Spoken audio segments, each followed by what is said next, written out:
교도소에서 온 요한의 편지.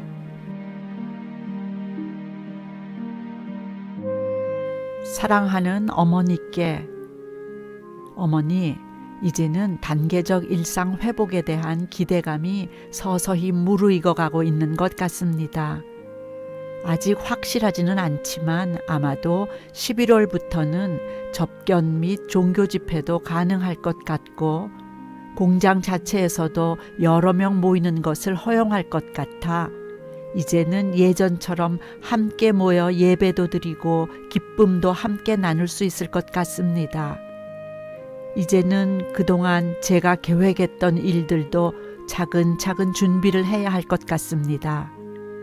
또 그 안에서 더 많은 형제들이 주님을 영접하기를 바라는 마음으로 지금보다는 더욱더 헌신으로 앞장서는 모습을 보여줘야겠다는 생각을 가져보게 됩니다.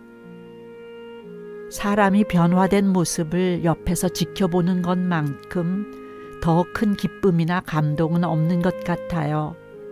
그래서 저도 그 기쁨과 감동을 제 내면에 가득 채워보고 싶다는 생각과 주님께서 가장 기뻐하시는 일이니 앞으로도 이 일에 대해서만큼은 가장 우선적으로 최선을 다하려고 합니다. 어머니, 이번에 무릎으로 사는 그리스도인 책은 감사히 잘 받아보았습니다. 안 그래도 지금 감사에 관련된 책을 모두 다 읽고 다시 어머니의 책을 시작으로 기도에 관련된 책을 읽고 있었는데 이번에 보내주신 책도 감사히 잘 보도록 하겠습니다. 이제 어머니 저서 말씀대로 기도해 보셨나요?는 3번째 읽었고, 기도는 길어도 응답은 순간이다를 보았고, 지금은 R.A. 토레이의 기도의 영을 받는 법을 4번째 이어서 보고 있습니다. 그런데 정말 신기한 것은 예전에 분명 책을 2-3번 보았고 보다가 알만한 내용들이 전혀 낯설지 않을 내용들이라 생각하고 책을 펼치면 이거 내가 본 것인가? 라는 생각이 들 때가 너무 많았습니다. 기도의 영을 받는 법 책은 제가 2017년에 어머니께 받았으니 이제 4년이 지났네요. 그리 긴 시간도 아니고 당시에도 책을 3번을 본 것으로 기억을 하는데 왜 책에서 다시 모르는 것을 다시 배우는 것처럼 느껴지고 새삼 눈에 들어오는 내용들도 많았음을 보게 됩니다. 그러고 보니 제가 처음 성경 말씀을 묵상할 때도 그랬습니다. 그렇게도 밤낮으로 묵상을 해도 깨달아지지 않았던 말씀들이 말씀 묵상 15독 이후 조금씩 부분적으로 보이고 깨달아지는 것을 보았거든요. 이제는 성경 23독을 마치고 24독을 하고 있습니다.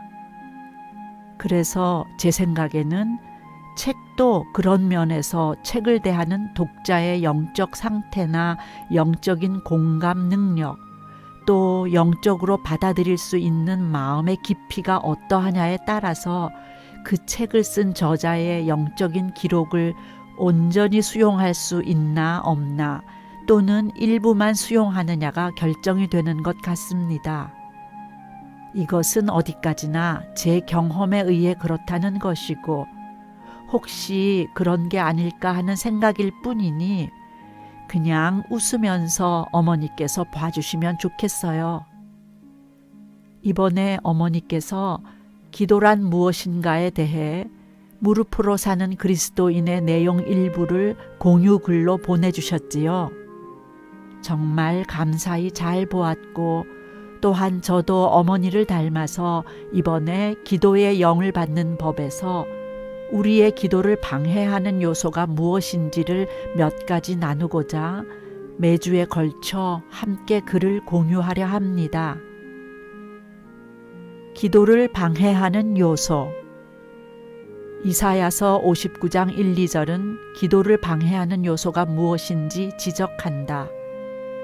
여호와의 손이 짧아 구원하지 못하심도 아니요 귀가 둔하여 듣지 못하심도 아니라 오직 너희 죄악이 너희와 너희 하나님 사이를 갈라놓았고 너희 죄가 그 얼굴을 가리어서 너희에게서 듣지 않으시게 함이니라. 죄는 기도를 방해한다.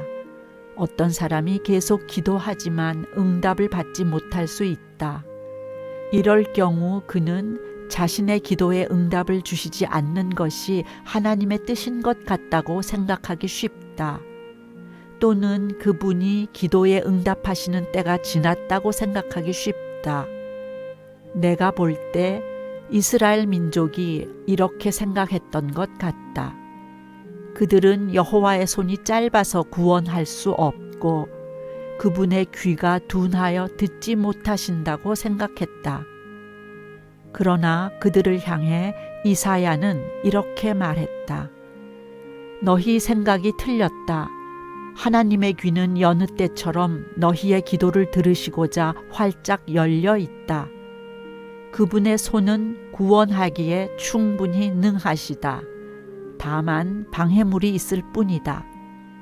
그것은 바로 너희가 저지른 죄다. 너희의 악이 너희와 하나님 사이를 갈라놓았다. 너희 죄 때문에 그분의 얼굴을 숨기시고 너희의 기도를 듣지 않으시는 것이다. 오늘날도 마찬가지다. 하나님께 기도드릴지라도 헛되이 부르짖는 사람들이 있는데 그들의 생활 속에 묻힌 죄 때문에 그렇다. 고백하지 않았기 때문에 하나님의 심판을 받지 않는 과거의 죄가 문제될 수 있다. 심지어 우리가 죄라고 생각하지 않는 죄가 문제될 수 있다. 우리의 마음 속에든 우리의 생활 속에든 어딘가에 죄가 숨어 있다면 하나님은 우리의 기도를 듣지 않으신다. 기도 응답을 받지 못하는 사람은 자기가 구하는 것이 하나님의 뜻에 부합하지 않는다고 생각해서는 안 된다. 오히려 그는 조용히 혼자 하나님께 나아가 시편 139편 23절의 시편 기자처럼 하나님이여 나를 살피사 내 마음을 아시며 나를 시험하사 내 뜻을 아옵소서라고 기도해야 한다. 그리고 하나님께서 지적해 주신 죄를 고백하고 버려야 한다. 내가 나의 마음에 죄악을 품었더라면 주께서 듣지 아니하시리라. 시편 66편 18절. 우리가 죄에 집착하거나 하나님 앞에서 고집을 부리면 그분이 우리 기도에 응답하시지 않는다. 하나님과 깊은 교제를 나눌 때 반복적으로 마음에 떠오르는 것이 있는가? 그렇다면 그것은 기도를 방해하는 것이므로 버려야 한다.